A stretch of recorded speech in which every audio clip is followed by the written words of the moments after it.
Hey everyone, and welcome to a deep dive that's going to blow your mind. Ooh, setting the bar high today, I see. Well, get ready, because we're about to unpack Sadhguru's insights on manifestation. You mean like how to actually make your dreams a reality? Exactly. And we're going deep with this, exploring a whole YouTube video where he lays out his philosophy. Awesome. I've heard a lot about Sadhguru, but never really dove into his teachings on manifestation. You're in for a treat. This is way more than just wishful thinking or positive vibes. Have you ever felt like your thoughts, somehow, really impacted your life? You mean like that time I was stressing about missing my flight and I actually ended up missing it? Well, maybe.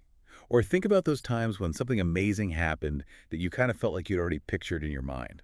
Okay, yeah, I can see where you're going with this. Like maybe our minds have more power to shape things than we realize. That's exactly what Sadhguru suggests, and we're going to find out how. All right, let's get into it. So, Sadhguru doesn't mess around.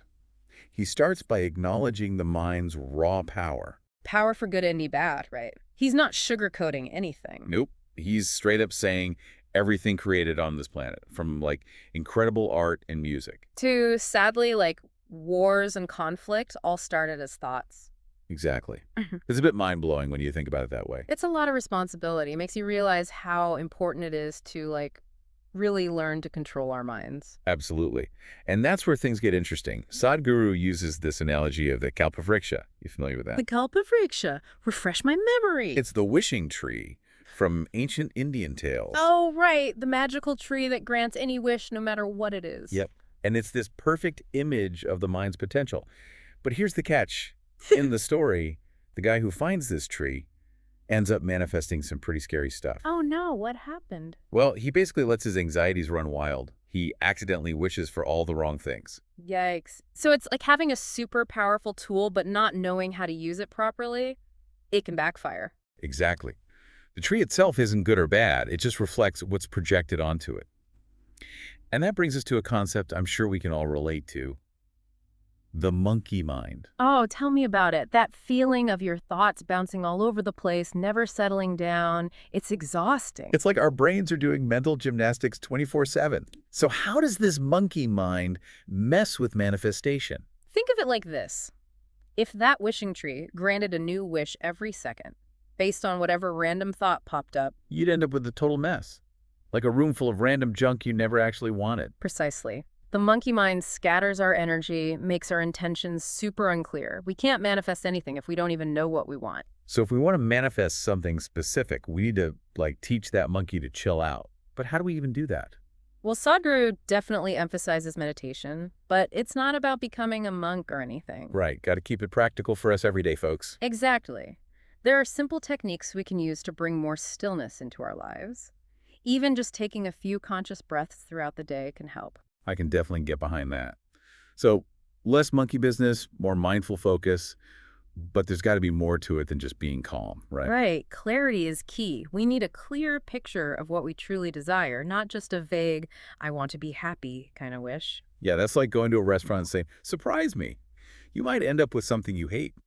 Got to be specific with your order and with your desires. I like that analogy. It makes perfect sense. But even if you know exactly what you want, what about self-doubt?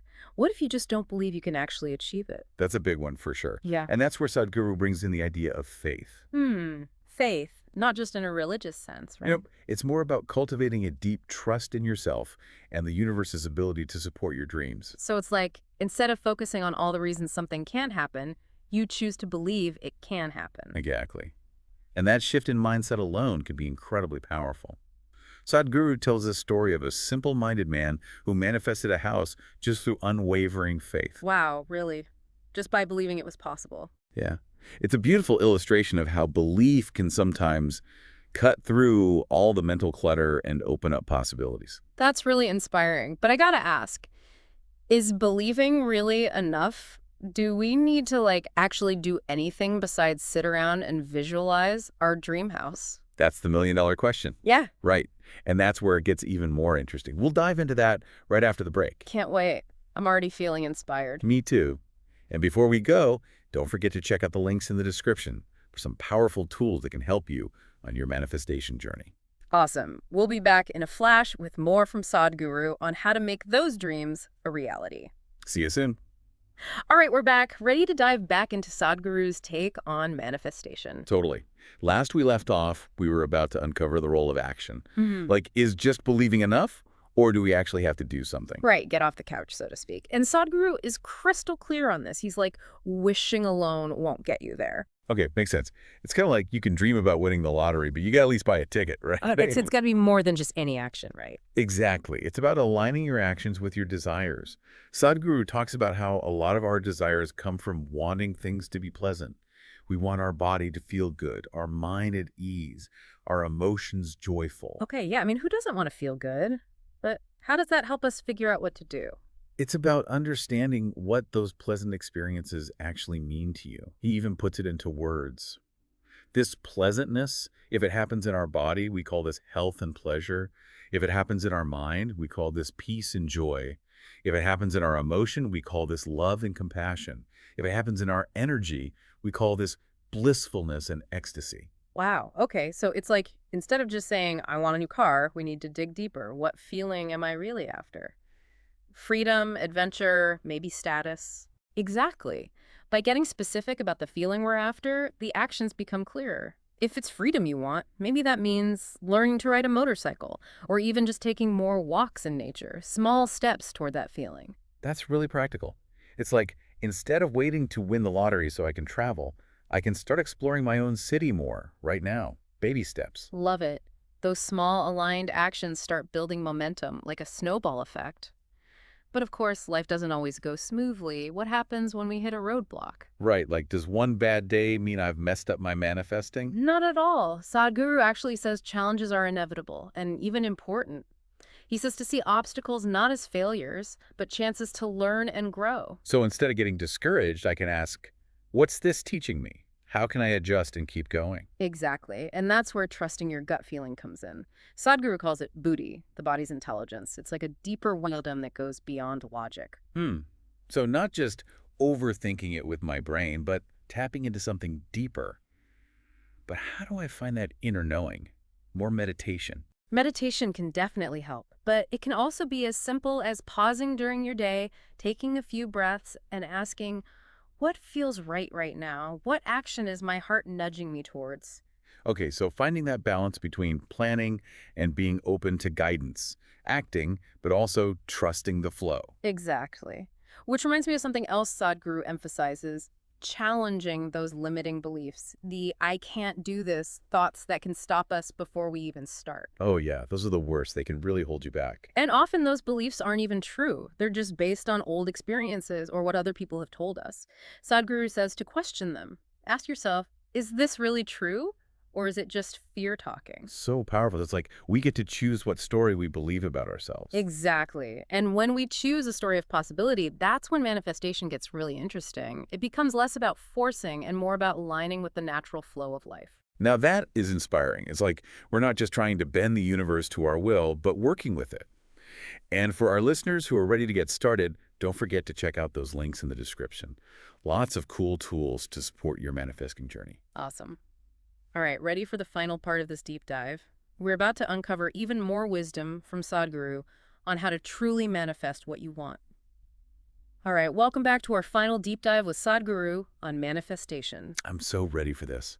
We've covered so much ground already, from taming that monkey mind to aligning our actions. But there's one thing I'm still kind of stuck on. What's that? This whole idea of taking action even when we don't see the whole path laid out. It's easy to get stuck waiting for the perfect moment or like some kind of guarantee that it'll all work out. Oh yeah, that fear of the unknown. It can be paralyzing. But Sadhguru is like super clear on this point. What hasn't happened yet doesn't mean it's impossible. Right. So easy to get trapped in those I can't thoughts based on the past or what other people say. Exactly. We limit ourselves before we even try. He's like, shift your focus. Instead of, is it possible? Ask, how can I make this happen? Ooh, I like that. So it's about taking those steps, even if I don't have the whole map figured out yet. Totally. Trust the process, experiment, be willing to learn along the way. And that's where faith comes in again, right? Yeah, believing you're supported even when things feel uncertain. Easier said than done sometimes. For sure. But Sadhguru reminds us we're not doing this alone. There's a bigger intelligence at play, a creative force we can tap into if we're aligned with our true desires. Whoa, okay. So it's like Co-creating with the universe, Yeah. letting things unfold in ways you might not even imagine. Exactly. When we let go of needing to control every outcome, that's when things get really interesting. Infinite possibilities open up. I love that. Surrendering to the journey, knowing even if I mess up, I'm still being guided towards something good. And those mess ups, those challenges, they're all part of it. Mm. Valuable lessons, opportunities to grow. Sadhguru is all about embracing the ups and downs. It's all part of creation. Okay, embracing it is. And speaking of embracing, for our listeners who are ready to get started on this whole manifesting journey, don't forget about those resources we linked in the description. Tons of tools to help you reach your goals, whether it's love, wealth, happiness, whatever you're aiming for. Right. Like we've got this amazing internal GPS guiding us toward our dreams. We just got to learn to trust its signals and actually follow them. Sometimes it's a detour, sometimes a roadblock, but hey, that's the adventure. Exactly. The more we practice listening to that inner guidance, the more confident we get in navigating life.